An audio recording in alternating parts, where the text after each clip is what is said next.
मैं सुभाष जोधपुरिया सबसे पहले तो आपके चैनल के सभी दर्शकों को नमस्कार करना चाहूँगा और एक ज्वलंत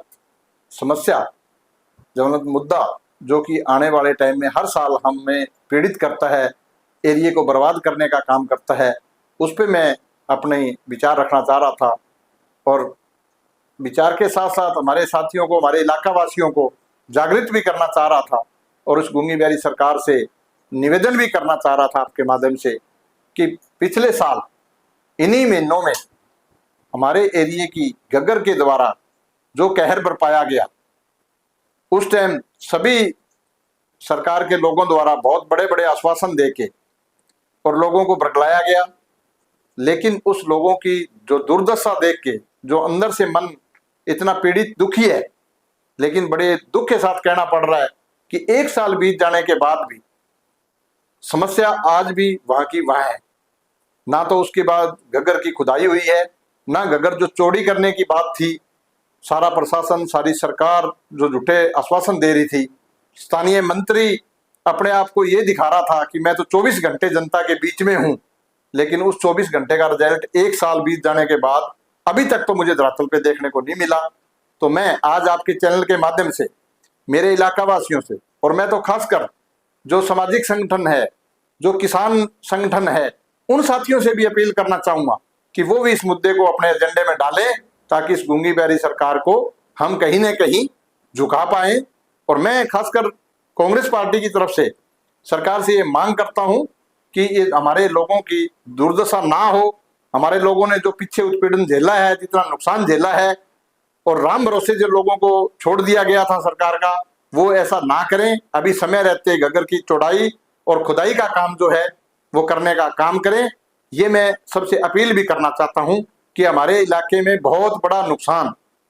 15-20 दिन का जो संकट का समय लोगों का था,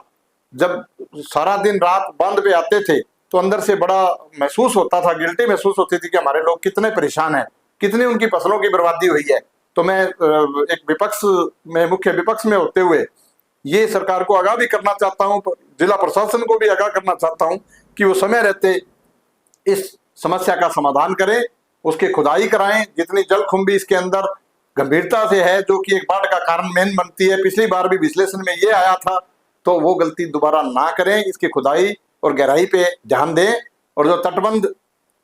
पक्के करने की बात थी, उस टाइम हमारे द्वारा भी ये बात उठाई गई थी। मैं सरकार को इनका भी बाकी बचे महीनों में एक बार फिर इनसे निवेदन करता हूं कि वो करने का काम करें, नहीं तो हम जो है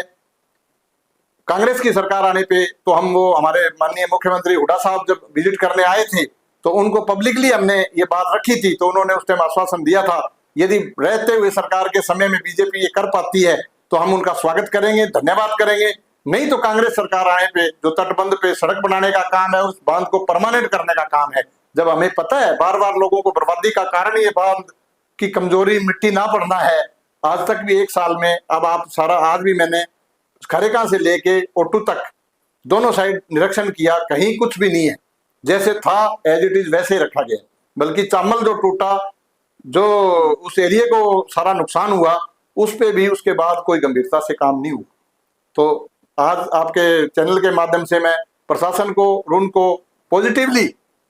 एक रिक्वेस्ट भी करना चाहूंगा,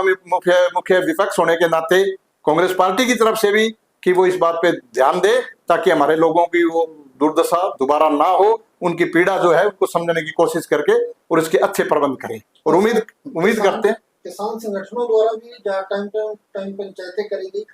लेकिन फिर भी कहीं ना कहीं ठंडे बस्ते में डाल दिया गया। इसीलिए मैंने मेरे उसमें रखा कि मैं जन संगठनों से, किसान संगठनों से और सभी पॉलिटिकल पार्टियों से भी निवेदन करूंगा कि सब इसको अपने एजेंडे में डाल के और इस काम को पूरा करवाने का कोशिश करें, ताकि हमारे लोग, हमारी भी, हम मुख्य विपक्ष होने के नाते सरकार के साथ साथ उनको अलर्ट करना, उनको जगाना और लोगों की रक्षा करना हमारा भी कहीं ना कहीं नैतिक ड्यूटी है। उसी टाइम के लिए मैं राजनीति से ऊपर उठ के ये सभी साथियों को कहना चाहता हूँ कि इस समस्या को दोबारा ना आए, वो पीड़ा हमें पिछली बार की तरह ना झेलनी पड़े, उसके लिए सब जागृत रहे और अपना पहरा दें।